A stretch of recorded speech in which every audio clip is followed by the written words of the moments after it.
evening from Vietnam. Good afternoon to you, Dan. Thanks a lot for spending your afternoon on a beautiful day in your city, joining our program and share your wisdom, the insight on the topic of wisdom. And on behalf of the listeners around the world, we would like to say thank you to you. Well, thank you, Ha. It's a pleasure to be with you. It's a lovely sunny afternoon in Munich. I feel a little bit guilty because it's still sunshine here and you're into your evening, but I know you're always passionate about a good conversation, so looking forward to speaking with you. And I miss you again this time when we go to London, but you know the world is small, big is depending on how we think about it. So I believe that there's abundant opportunities for us to meet in person one day soon. So I really look forward to that day to come, Dan.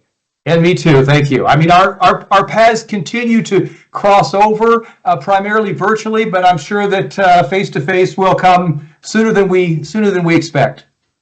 Absolutely, absolutely. And for a little taste of Asia, Dan, it's very honor for our audience to have a little introduction about who you are, the work you are doing. Would you please do that honor for us?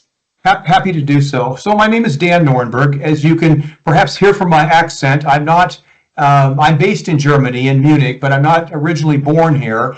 I was born and grew up and studied in the United States in the Midwest, a place called Iowa. I spent 10 years in California working in technology companies, primarily in sales and marketing roles, really high growth companies, photovoltaics, office automation. I just loved being in California. It's a very vibrant business environment and probably would have stayed there, but the company I was with went out of business.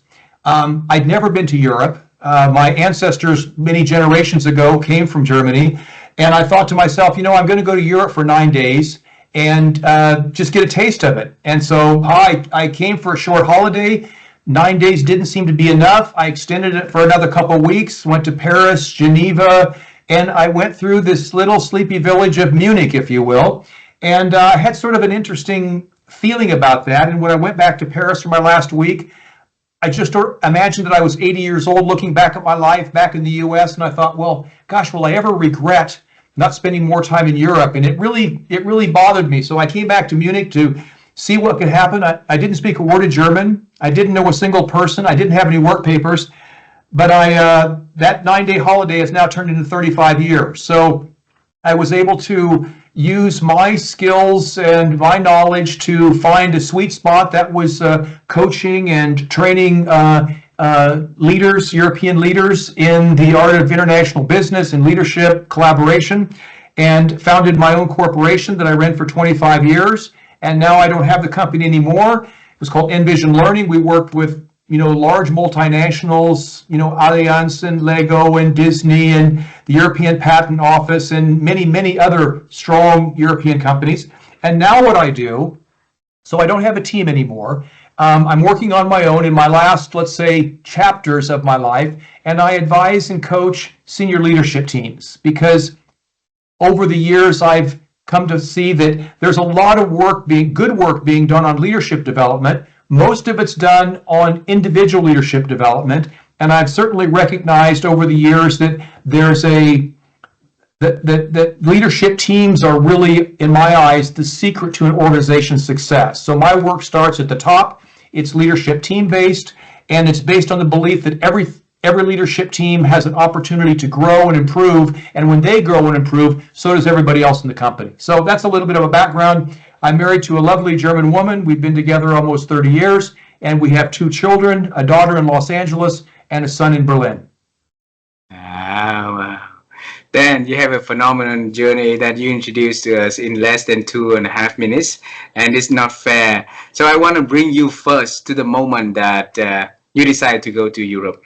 Okay, so it could be anywhere. You can go to Asia, you can go to South America, you can go to Antarctica, anywhere, but why Europe? That's a good question. That's a really good question. I think that, for at least when I was growing up, a lot of Americans, people around me, seemed to go to Europe after they graduated from high school or maybe between their years in college or even after college. And I was very involved in athletics, track and field, basketball, and American football was my primary sport. So it was just like in the summers, I was always training. I was always getting ready for the next season. So I never took the time to go anywhere really. And Asia wasn't really on my map yet. It was more my surroundings were really primarily European, growing up in the Midwest, and all my friends had gone to Europe, and I was perhaps the only one that hadn't. So I later discovered some of the treasures of Asia. So that's certainly a different story now. It's certainly a different story now. But that's I don't know. I just sort of chose it. It was sort of maybe a bit of a coincidence. So the 9 days turn out to be the 35 days, right? And because the topic today is about wisdom. So before we get to that one, there was one thing that you mentioned during that trip was you sat there and you look forward until 85 years old and you say, okay, you want to stay in America or what else you want to do? Okay, so I want to bring you to that moment because that is the starting point for the journey of 35 years and many more years that you are going to spend there. So tell us what happened back then. That great question. There were a couple things to give a little bit of context. So one of the person that I visited when I went to Europe was a woman named Caroline, and she had dated my best friend in college. And he was a lovely guy. His name was Bob. And unfortunately, Bob got cancer, and he died at the age of 31. Before he ever went to Europe, it was really one of the first people close to me of my friends. And he was just a super person. So when he passed away, Caroline moved to Europe, and there was always a discussion between us. Well, when will you ever visit me in Europe? So maybe that was part of it, to see Caroline. And during that visit, she went with me for part of my 9 days, for 4 or 5 days, and we talked a lot about Bob and his wish to go to Europe, and thinking how life can end unexpectedly very short. And it was on one of my last evenings, and I was in Paris at that time. I had this very vivid dream. And the dream was that, really, as I just described it, I was really back in California, 80 years old, pushing the lawnmower, 2 kids, 2 cars, thinking that's a pretty nice life, because I was single at the time. But I thought to myself, when I'm pushing that lawnmower, will I ever regret not spending more time in Europe? I wasn't working. The company I was with got out of business. I sold my house. I didn't have a relationship. So I could never have been freer.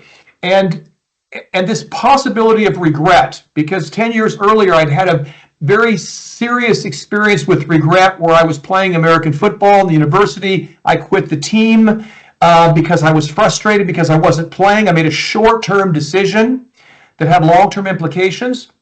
And for 10 years, I regretted that decision. I regretted quitting the team, not being part of the team. For some people, that might not seem like a big deal, but for me, it really bothered me. For 10 years, I carried that regret. And that evening in Paris, I thought, oh, there's that feeling again, that feeling of potential regret. And I didn't want to carry another regret with me.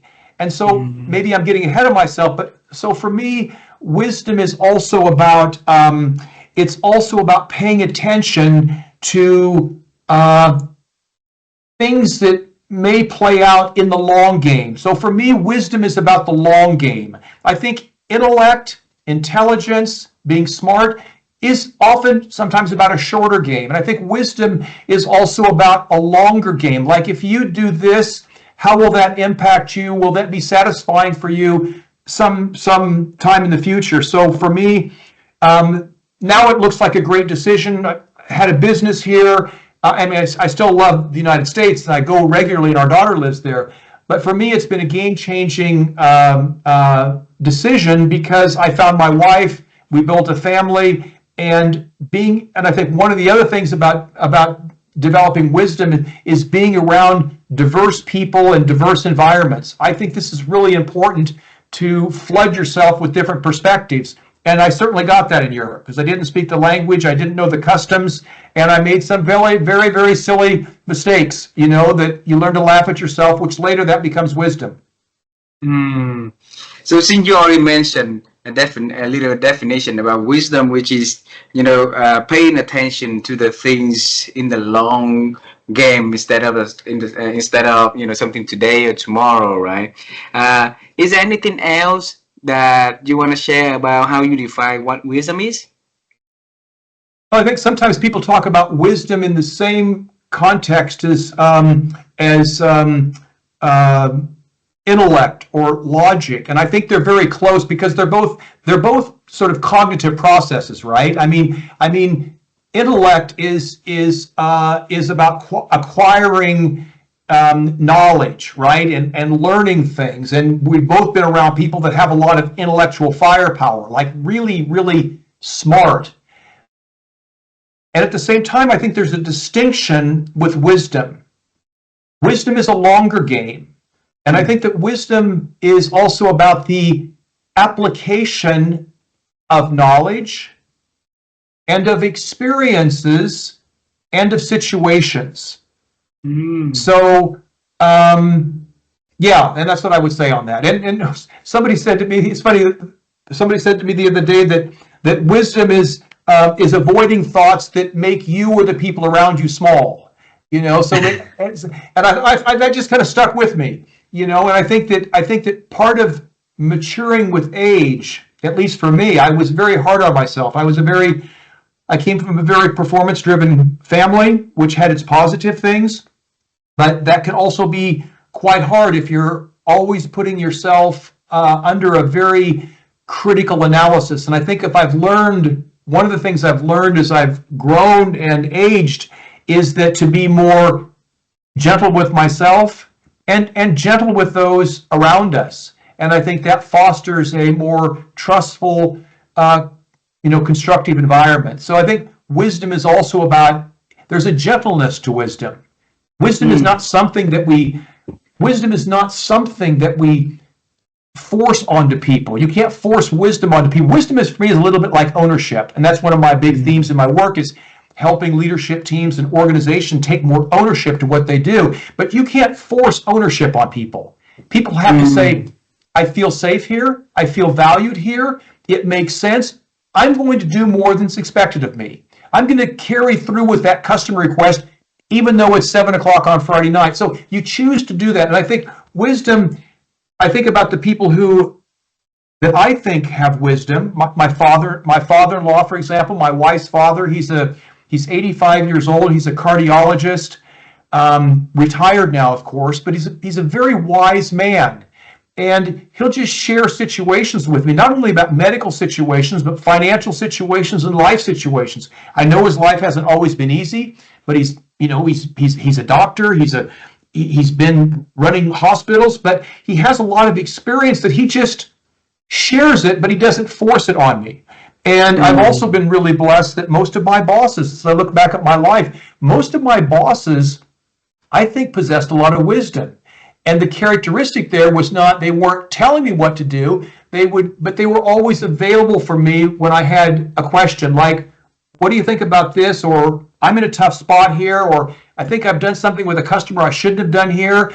And I just noticed that those people were gentle in their sharing of experiences without telling me what to do. So I think wisdom is sort of a gentle intellect, if you will, wrapped in emotional intelligence, perhaps. Wow. Well, so the application of knowledge, experience through situation that they face with, and it's in the gentleness of, in the gentle, what is that? Gentleness of what? How do I put it correctly?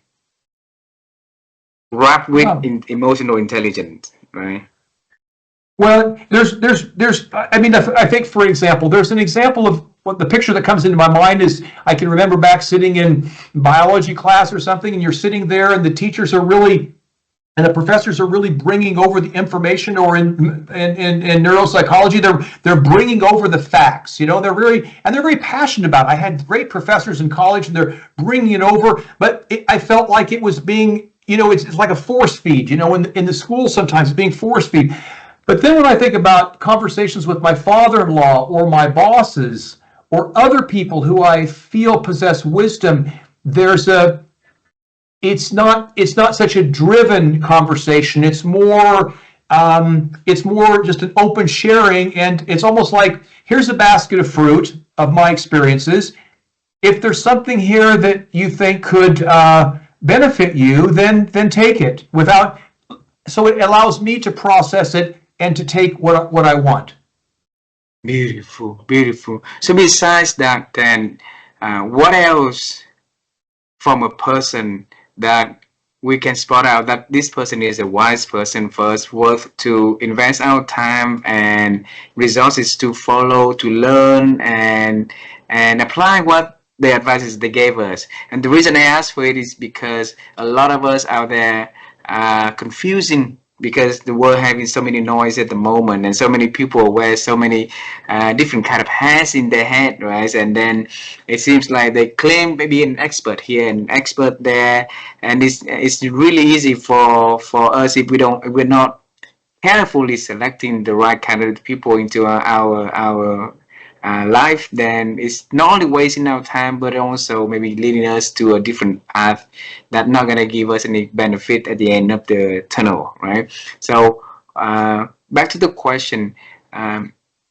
what else that we could do to help us selecting the people into our life better, those are wise that can help. Yeah, Hawk, that is such a beautiful and profound question. I almost can't even answer that. That question that you've just asked is so valuable.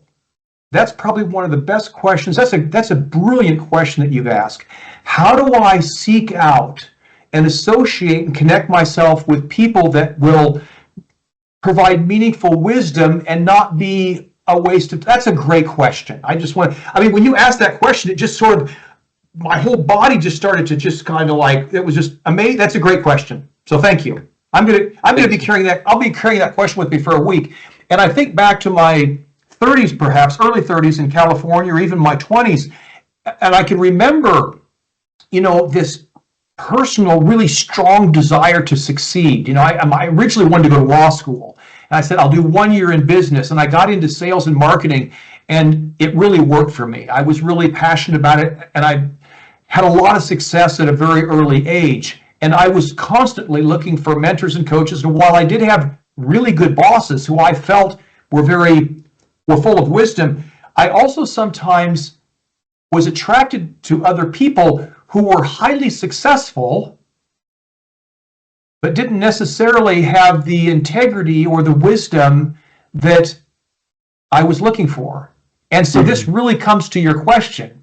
So it's really important I'm thinking about this now, and I'm like in my, 6th, 7th decade, and I realize now that I don't run after shiny plates and shiny lights and material success is not necessarily a bad thing, but there's a thing about, what kind of people do I want to associate myself with? And I think who Socrates said, wisdom is the ability to claim and share our own ignorance, right? And to share our own ignorance, for me, is a byproduct of vulnerability, of being authentic. So if I can share what I don't know, or even where I've made a mistake, while possessing wisdom, that demonstrates that wisdom is also about authenticity and about vulnerability. So for me today, when I read a biography or when I listen to an interview, I don't only want to hear about people's highlights. I want to hear about people's lowlights.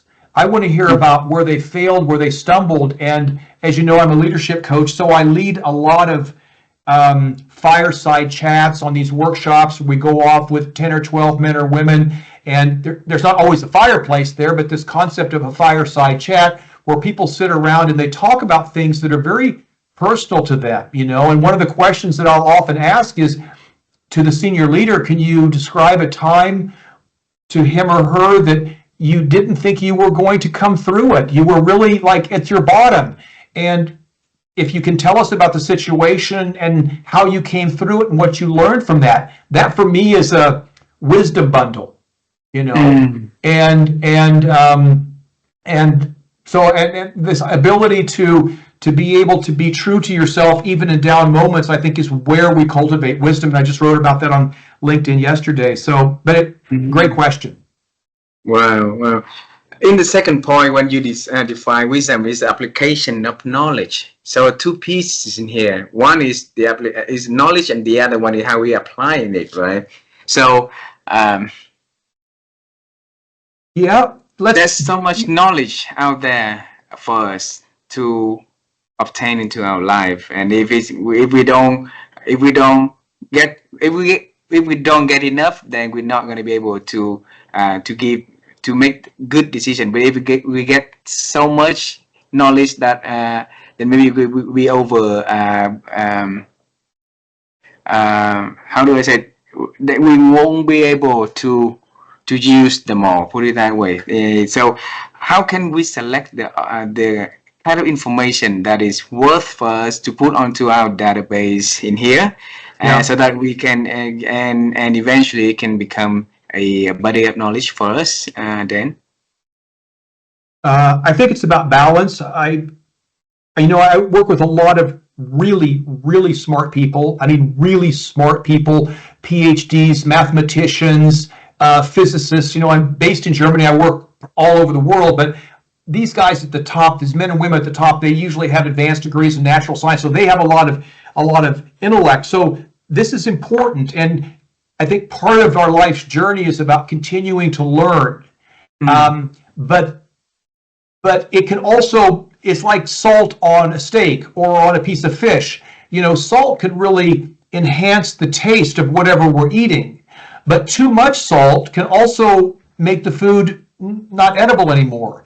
So I think that we've got to be careful that we've got to have a healthy balance of intellect. I know people that are very, very talented, but they're still carrying maybe a little bit of feeling insecure because they didn't get that advanced degree or they haven't studied in this area. And while that's important, it doesn't have to be a game changer.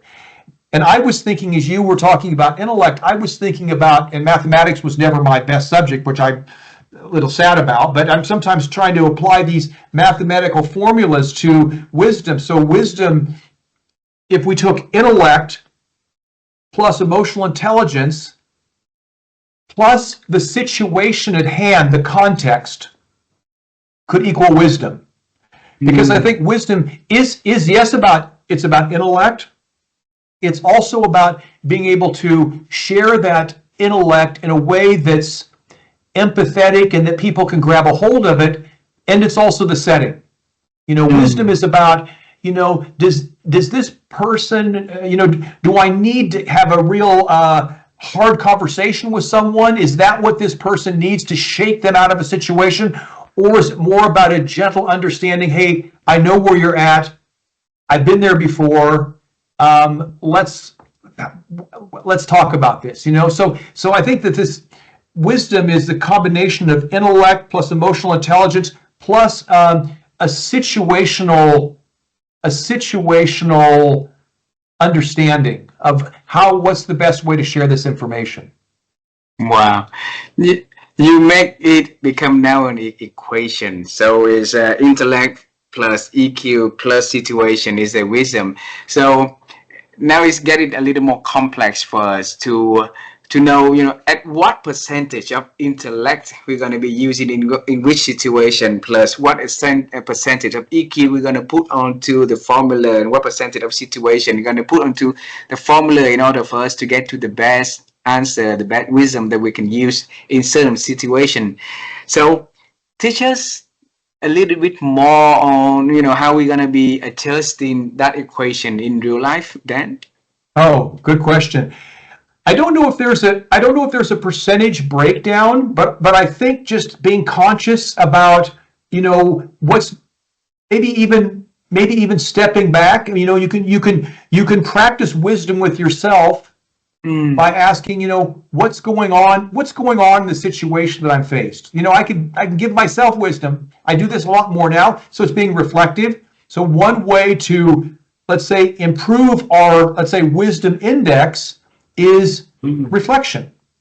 Because reflection, and I have clients that at the end of every week, they spend 2 hours just sort of reflecting what happened during the week, how did I feel, what did I learn from it, and what does it mean for me going forward? So coming back to your point, I don't know if there's a, that we can say 30, 30, 30 or something like that, but I think that we can step back and maybe ask ourselves some questions like, what's going on right now? How do I feel about that? What options are available to me? I think that creating options is also a way to deepen a decision made with wisdom, and so that's what I would say there. I don't think that we can. I think it's to be aware of it. So is there some intellectual knowledge that I need here? Is there an emotional state that I need to be in? If I'm feeling anxious, for example, I can ask myself, well, is this emotion helpful in this situation? Does this help me make a decision that later I will look back and say, oh, that was a wise choice? Or do I need to shift my emotional state that, hey, this isn't going to kill me no matter what happens. Sometimes I use the analogy, I think it's from the Bible, where you say you see a bird on a branch. Does the bird ever look anxious when it sits on a branch? It never looks anxious, because if the branch breaks, it believes in its wings and it knows it'll fly away. And I think that sometimes we don't trust ourselves enough, and then that's something else perhaps I've learned with age, is to trust ourselves that no matter what happens to us, there's always a lesson to learn there, and there's always a way, to come out of that. Beautiful. So reflection, and earlier I wrote it here, is be around with diverse people and diverse situations so that you can gain wisdom. So there's the do's and there's also the don'ts, right? So the don'ts will help us to not doing something that harmful on the way for us to accumulate wisdom in our life and get wiser. So is there, if you can list some don'ts that we should focus not to do now, so that it's not gonna derail our path onto the journey of wisdom, what would be the key things that shouldn't we do? That we shouldn't do. Shouldn't do, yes. Yeah. Well, Another great question. That's why you run such a great podcast. I mean, let's just look at a couple things. I mean, number one, some of the deepest, wisest insights that I've ever got came through deep pain, really deep pain. And I'll give an example, then I'll talk about the principle. So in my younger life, when I was single, I wasn't very good in relationships with women, for example. I wasn't married or anything, but I wasn't very committed. And my partner was committed. And so sometimes I did some things that were not very ethical in the relationship, which hurt that woman, and then it hurt me. And it took me some time to learn what it means to be in a relationship. I got very wise. Now, I've been with my wife for 30 years, and she's the only person I've been with since that time. But that was a very painful experience, because I had some really nice relationships with other women when I was back in the U.S., but then I would do some things that weren't very ethical, and they were then extremely painful and very embarrassing to me. And so I really learned, how to show up and what wisdom means in a relationship, the give and take, the highs and lows. You can't go out of a relationship and do something that you think will repair or make you feel better. It only complicates it. So, and I had to stay in that pain for a long time. I was then single for a very long time and thought about that. And so one of the things that I would say that you don't want to, if we're talking about acquiring wisdom, don't run away from pain. It's a human quality. It's a human experience, and pain is an important thing. And I know there's people out there that will probably be listening, and maybe they've had a loss of a loved one or something. So I can't always explain this, but we can't run away from those very dark situations. If we need some help, then we should get some help. That we don't stay there too long. So I would say don't run away from bad experiences, but stay in the pain and work through that. I think that's probably the most important thing that I can say about that. I would also say you can't really camouflage it. You can't drink it away or party it away or distracted away, or in the case of if it's a relationship, to go to the next person and think it's going to be better. It probably won't, because one of the things which was really cool for me, painful but cool, was when I came to Europe. You know, we all have things in our life that aren't quite right. Right? I mean, there's nobody that has a perfect life, because then you're not here anymore. So life should be about learning and struggling and succeeding and things like that. But I had certain things in the U.S. that weren't necessarily working to my liking, you know, and of course I was always thinking it was somebody else. And then when I came to Europe, where I didn't know anybody, I didn't speak the language. I mean, it was a green field. I found that within 6 or 7 months, some of those same things were happening again. And I'm thinking, is this a global conspiracy? Has someone followed me over here from the States? But no, it were my patterns. It was my thinking. It was my communication. So, you know, if you want something to change, and I think we both know this, it starts with changing ourselves. So, so my advice there would be not to, you know, not to run away from the pain, and don't try to disguise it, or skip over it with a relationship or through drugs or drinking or stuff like that. It will down the road prove to be a valuable lesson in life. Beautiful. Thank you for sharing that. Then you say that we have to start with us, change with us first, right? And through the noticing that that we need to do something differently, then we need to start to make the change from ourselves. But some people in life will never have that that noticing. So they will run every day the same thing over and over and over and over and over and over, while expecting something differently, right?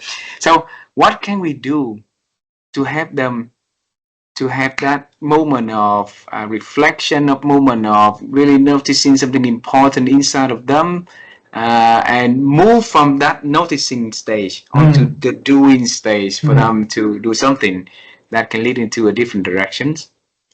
Well, 3 things. Number 1, I don't have any tattoos. But if I had a tattoo, I got some really good advice, some really wise advice early in my life. And this person said to me that lessons, and I was probably complaining about something looping around just as you described it over and over again. And he said to me, Dan, lessons will repeat themselves until they're learned. I've never forgotten that. That's a piece of wisdom that I was given 40 years ago. Lessons will repeat themselves until they're learned. In other words, it will circle back around and around and around until I choose to think, speak, or act differently. And I could probably put that would be a tattoo that I could wear. Lessons repeat themselves until they're learned. I have to talk to my wife first, but anyway. So that's number 1. I think 2 other really important frameworks to keep in mind are that cause in part to this loop is it's very simple, but is to be able to really be disciplined and understand the difference between what can I control and what can't I control. This sounds really easy, but you know, Ryan Holiday and his work with the Stoics and Marcus Aurelius's meditation, and this is where I've spent a lot of time the last, you know, several years looking at this Stoic philosophy, is this principle of understanding if something's upsetting to me, is it something that I can control or influence? In many cases, no. However, what I can control is my response to that person, the situation, and that's where I need to put my energy. So I think sometimes people feel in a helpless loop because they're trying to battle something. You can't start a campfire if the wind is blowing very hard. You just can't. So then you have to find a cave, or you have to decide to go without the campfire. And we need to, and now in a world of, you know, social media and technology where everything touches us so closely that, and we get triggered by thoughts and emotions, and maybe it's political or whatever it is, it's like, whoa, what? what's my degree of control over that situation? I don't have any. So then I have to ask, what can I control? I can control my response to it. So I think what I can control and can't control is the second point. And the third point is, and this has been really difficult for me to learn, is to let go of outcomes. Now, I'm a very outcome, results-oriented guy. That's why I just really thrived in a sales environment. You know, I had sales teams, sales organizations, and for 10 years, it was always about achieving the company goals and beyond. And I'm still a results-oriented person, but what I've learned is I've seen many people who stay in a helpless loop because their frustration is because they're not getting a certain outcome. They haven't found the certain person. They haven't found the certain job. They haven't earned a certain amount. They don't have enough in the bank account. They're not managing the grandparents in a thoughtful way, and it's worked by a couple of really interesting mentors. Richard Romold, who wrote Good Strategy, Bad Strategy, and he wrote The Crux. Just a strategic giant, a strategy giant. He's written a lot about letting go of the outcomes. And another guy I've worked with quite a bit, Dr. David Drake, who's the father of narrative coaching. I'm a certified narrative coach. And David Drake talks also about the importance of letting go of outcomes. And what this means is it doesn't mean that goal setting is we should throw that all out the window. But if we're looking to change a situation or move out of a cycle, then it's important stuff. What are the small, safe steps that I could take to, move this endless circle in a slightly different trajectory? And sometimes it's not very much. Mm-hmm. Wow. Then, first lesson will repeat themselves until they are learned, right? And yes, you said that came from a friend of you. Say it to you? Yes. Okay. Or it was a boss, I believe. Ah.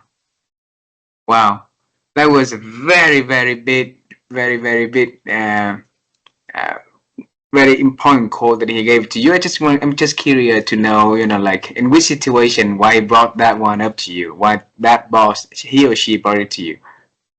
Well, I had a really close relationship. I've now run my own company for 30 years, so I haven't had a boss for a long time, but I was very blessed with good coaches, good teachers, and good bosses. I just really was very, very fortunate. Now I seek out mentors to help me on certain things. I was probably speaking to this guy and to this boss and complaining about a situation that I wasn't happy with. And he probably heard me say that situation several times in the last several months, and that I was in a loop of complaining about, oh, this isn't working, or this isn't, here I am again. It's happened again. And he said, Dan, these lessons that you're getting right now, they will continue. They will repeat themselves over and over and over, until you've learned. And by that meaning, until you've done something different. Yeah. Change the person, change the situation, think differently, be proactive in another area. Beautiful. The number 3 that you say let go of the outcome is something that huge. I'm not gonna understand. So I will have to sleep with it, to think about it for the next couple of weeks or couple of months or even years, until I, along the way I'll ask you for the advice. If you figure out and how to use it properly in life, you share with me, okay? Then, but I want to go into number 2 now. So the discipline of focusing on what we can control and what we cannot control, right? Let go of what we cannot control. And this is never something that I find satisfactory for myself when I'm thinking about this situation. I need to pick your brain on this, because when we let go of the uncontrollable, okay, there's a fine line between the effort that we put out into whether or not we can control the situation, or whether or not we really cannot control the situation. And if we not manage that, well, then it might lead into the situation that we probably give it up a little early before, success. And a lot of people that, this is the line to success, but along the way they drop the ball right in front of the finish line because it's uncontrollable factors. So how can we make sure that, okay, we let go, really, really let go of what we truly unable to control, but not, giving up? Yeah, fair question. And I'll come back to something I said earlier about, in my eyes, wisdom is also about the ability to stay away or avoid thoughts that make us smaller. So, for example, there are things happening, like say geopolitically, that could be very disturbing to me. They don't align with my principles, my morality, my spiritual belief. And in that situation, what I ask myself is, when I think about that topic, how am I feeling? Am I feeling larger as a person or smaller? And to what degree, if I put energy into that, can I change it? And if I can't, then that's something that it doesn't mean that I deny it, or I don't feel empathetic, or maybe that I don't even cry. I might even have a cry over something that's really disturbing in certain parts of the world. Some things are so sad, they just want to make you cry.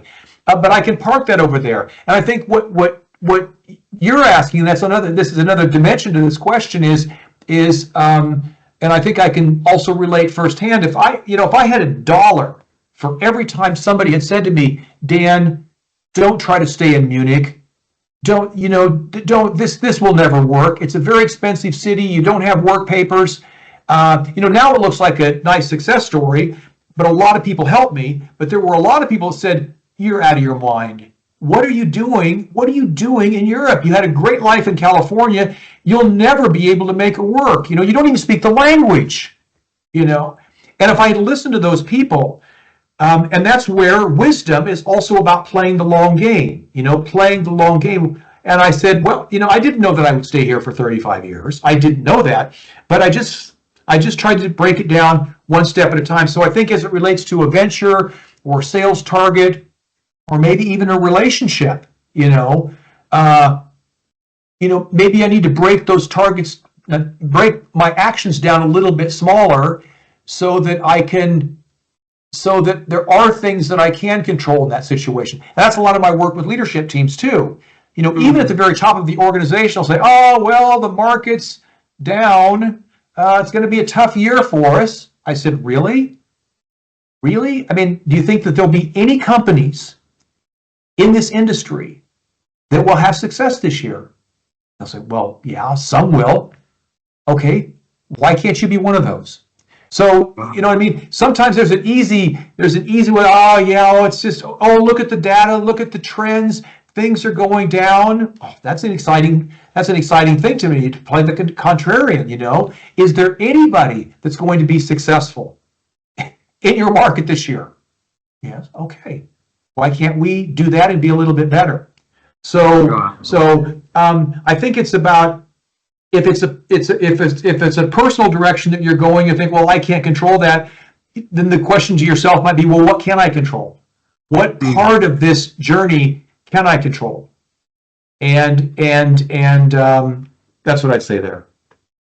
Beautiful. And I'll say one. Yes. May I add one last? Sorry for interrupting you. Just one last thing. I think the other part of that equation that's important is looking at, if you look at an XY matrix, that's also important to look at as you're facing a challenging journey in front of you, and you're saying, maybe a team is saying, what are the challenges in front of us? And it's easy to go, oh, that's an impossible challenge. Like, that's something, okay, maybe that's too far out. But let's look at what are the challenges, how important are those challenges? and to what degree, if we apply energy or effort, we can make a positive move in that area. So I think looking at a challenging path forward by breaking it down, like how important is the challenge?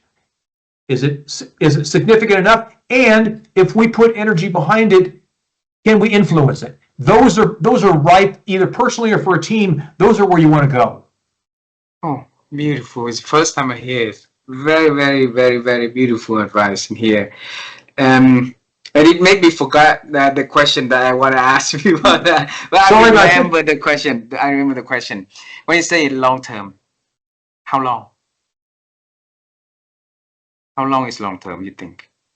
Well, long term has both a temporal and it has a, let me say, an ethical aspect. So it could be about time. You know, it could be about time, the decision. But it could also be about, does it meet up with my values or whatever? You know, now I'll give you an example. When I first came to Germany, you know, without the language, without the work papers, I was really scrambling for the first several months, you know.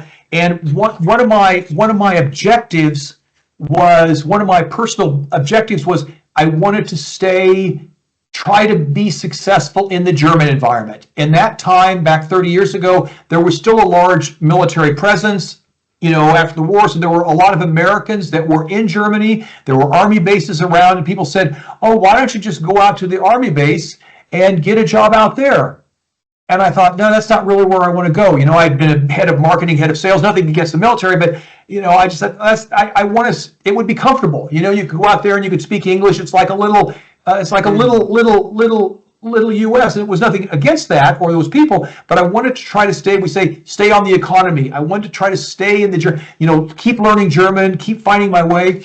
However, I came to a point where, you know, I had just won a really large project for BMW. I was going to do an analysis of their European sales, and it was a big project, but it wasn't going to start for about 4 months. And I really didn't have the money to eat. You know, that's how far down I got. And so I knew that I didn't want to go out to the army base, but I said, you know what? I need something that can feed me right now for the next 4 months. And I went out to that army base and I applied for a job as a substitute teacher. And every Friday I went out there and I substitute taught. And I also was the assistant manager of the bowling alley on the U.S. Army base Saturday and Sunday for 3 months, which basically meant I ran the bowling alley, I cleaned the bathrooms, and I made the hamburgers. And that's all. There's nothing wrong with that. But I'd been flying around in a private jet running the head of sales for a photovoltaic company. I felt like I'd really fallen off the truck. But I said to myself, I need to do this right now. I need to do this right now. I need that. For me, was a financial bridge. So in that case, I had my parameters of how and where I wanted to work, but I made an exception. It didn't kill me. And if anything, it gave me a deeper appreciation for maybe service people and how they live and what they do after their life in the U.S. military. My father was in the military. I wasn't. So I think that from time to time, you know, somebody said, oh, I don't know if I should take that job because maybe in 30 years, I don't want to be doing that. I don't want to be in that sales role in 30 years. Well, you won't be. But maybe it's a good role for you. Maybe it's a good role to take that, try that, give it all you have, and the universe will help guide you to your path if you keep asking yourself questions. So I think sometimes it's like, well, I don't know what I want to do. It's like, just do something. Just do something. It will guide you. You know, action, life rewards action. Yeah. So if we take an action, we'll meet somebody and it opens that door. So perhaps there's an insight there. Oh, wonderful.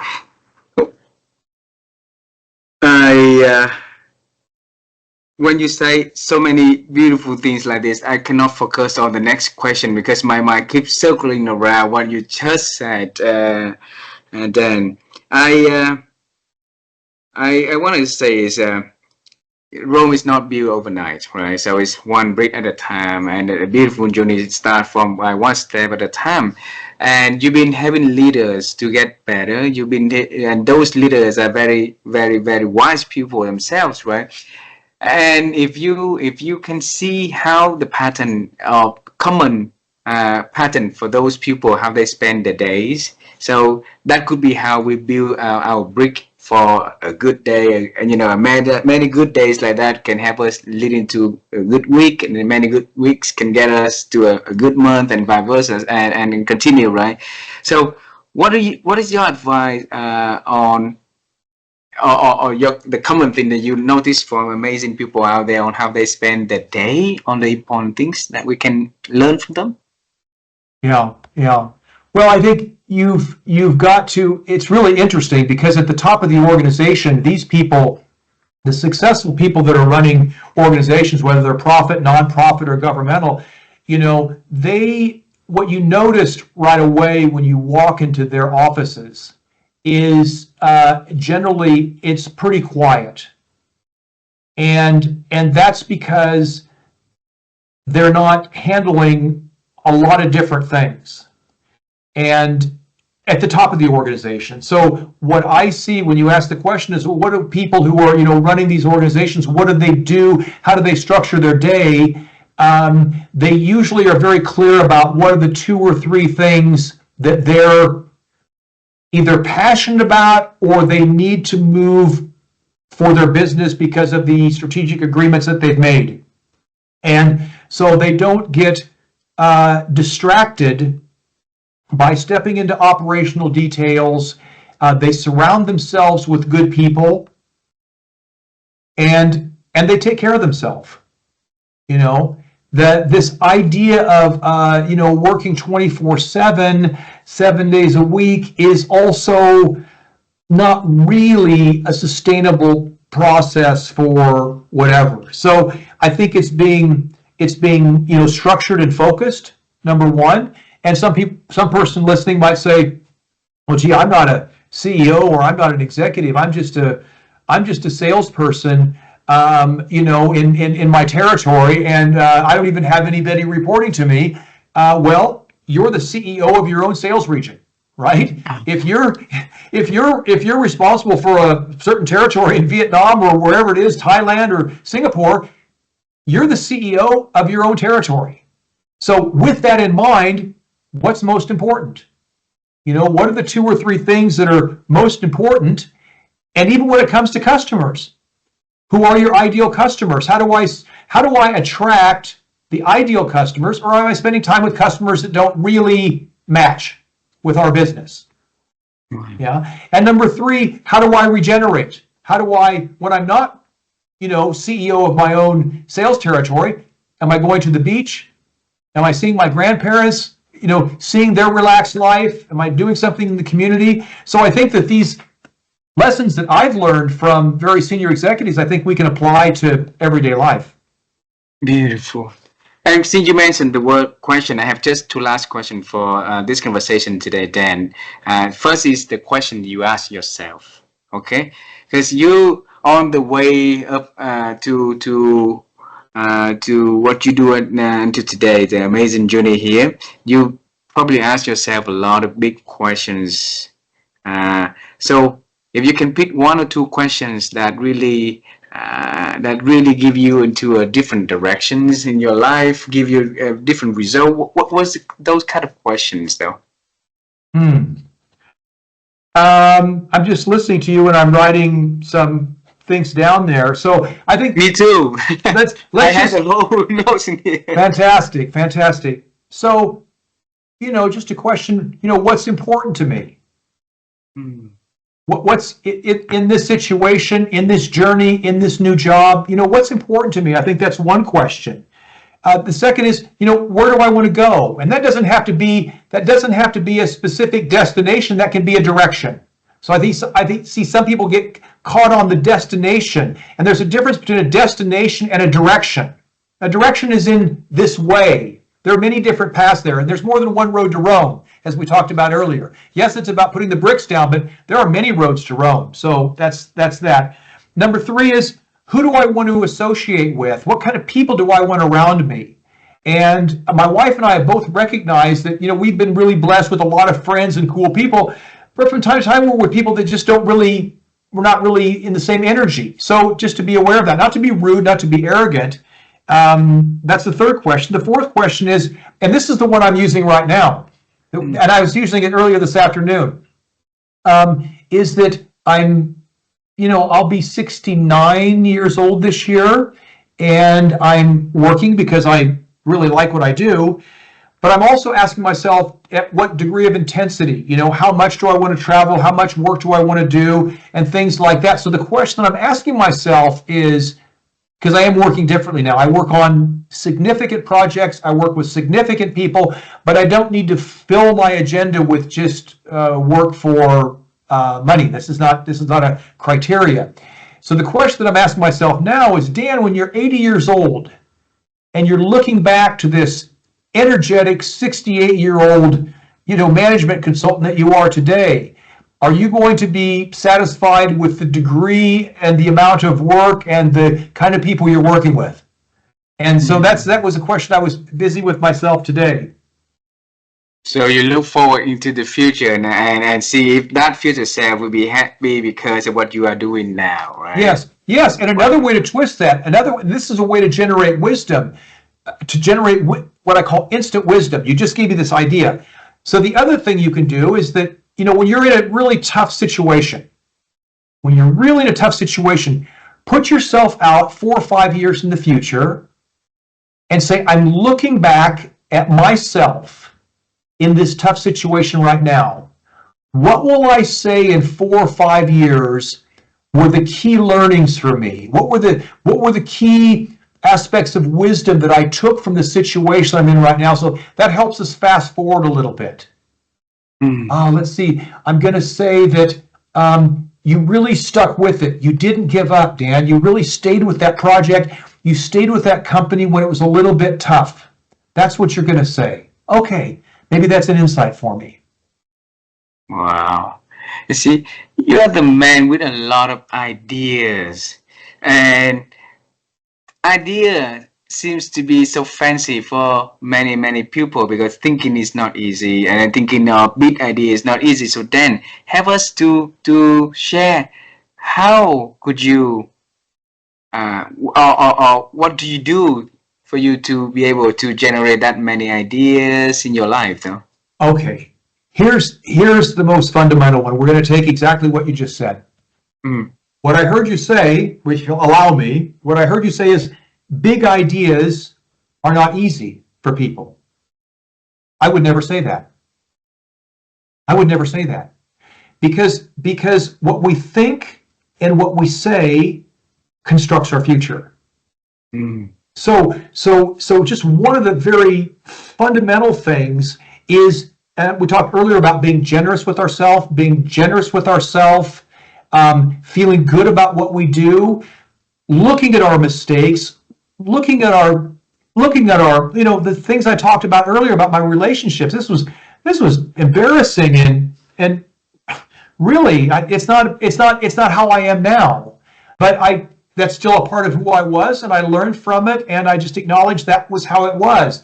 But the point I want to make is that we've got to be very careful with how we got to be very thoughtful, not careful, but very thoughtful about how we think and how we talk with ourselves and with others. So if we go back to my original definition of wisdom is avoiding things that make us small or that make others small. So if I said something like big ideas aren't easy, does that make me big or does that make me small? Makes me smaller. So now it doesn't mean that you have to walk around and carry a sign and say, walk down the streets of Hanoi and say, "Oh, I'm a big thinker. Watch me." We don't need to go that far, but we just need to be careful about, how can I put that in a? And if I think, for example, that I'm not a big thinker, that I don't have big ideas, I can also say this. In the past, I wasn't very confident with my ideas and the ideas I generated. But today, going forward, I know that I have a great opportunity to develop ideas that can help me, help my family, and help our business. And just saying that will attract what you need to bring good ideas. So the universe then will have the mystery to bring ideas into our life, right? I mean, look at this magnificent thing we have between our shoulders, between our ears. It's just a possibility. So it's just, and it doesn't mean that we're all going to go out and build rocket ships, but it's just about being, how do we lead a successful life? And that's, for me, a successful life is about where our achievements meet our fulfillment, right? So there's a hard, so if I've made a whole bunch of money and whatever it is, but I'm still very dissatisfied with my life, or I don't have a good relation with my family, well, it's not very successful. So it's finding a balance of what fulfills me, what's fulfilling for my family, for my friends, and how can I be in that environment, and what do I want to achieve, in maybe in hard and soft measures. Beautiful. I say that I have two last questions, but I have one last one that I want to ask you, if that's allowed. Please. Okay. Because you mentioned the word "I think" a few times in this conversation, and my wife and I, we've been on the quest to help people to improve their ability to think, and by asking experts around the world to have the tips, the advice, the wisdom that they use on expanding their thinkings. And I hope that our audience be able to pick up something for them to reflect and use for their lives. And that is where we believe that the starter for the transformation. So, Dan, how have you been growing your ability to think over the years? Fundamentally, I think it's, number one, letting go of the belief that I have to be right. That's probably been the most profound one. And it's interesting, my wife and I were talking about that this morning. And because 30 years ago, we were kind of just coming together. I mean, I knew her from before. We weren't really together yet as a couple. She was getting ready to go to England. And I said, oh, maybe you shouldn't have gone to England for that year. Maybe we should have gone together in early in 95. And she said, no, actually, the year in London was good for me. And, in those days, she said, you were very strong. You had all the answers. You knew everything. And I wasn't that strong yet. I wasn't that confident. And I think that I've become a better person, a wiser person, because I've let go of the belief that, I have to be right, or I have to know everything, or I have to be involved in everything. So I think that's life is a journey for all of us. So I think the ability to think means the ability to adapt, to bring on new things, to welcome new ideas, to see people who are different than us, to see business situations that might look completely foreign and think, I don't have to be the master of this. I don't have to know everything. I can just step in and start asking questions to see where I might add value. So I think that's probably the most valuable thing I've done, is just stop insisting on being right and realize there's more than one way to do things. Wow. Such a beautiful conversation, Dan. Thanks a lot for bringing so many beautiful and insightful wisdom onto this conversation. And I learned a lot tonight, and I believe that our audience out there who listen to this conversation, we have a lot of things that they can write down, they can learn and reflect, and for sure try to do something with that, with the to help them on the path of growing. So thank you very much for bringing on all of your years of experience of the and I know in here, not only the experience, but also the gentle onto this conversation to have us to become better people through this beautiful conversation. So then, thank you very much. Well, thank you. And you do this so often, you probably don't recognize it, but I speak to a lot of people, and you have a remarkable gift for asking questions and having a mind full of curiosity and interest, and that's a real world-class skill that you have. The way that you ask questions. I mean, you're working in a language which is not your first tongue. Maybe it's your second tongue or third tongue, and it's still remarkable the perceptiveness that you have and the questions that you ask. So I will continue to follow your work, and maybe there's a whole new dimension of work for you about helping people to formulate questions that allow them to find meaning in their life and things like that. So I always enjoy speaking with you, and I've learned a lot from the conversation as well. So I thank you for that. Thank you very much. Say hello to your wife and your son and your daughter first, please. Okay? I will, and have a safe trip to London. Thank you very much. Bye bye for Cheers. now.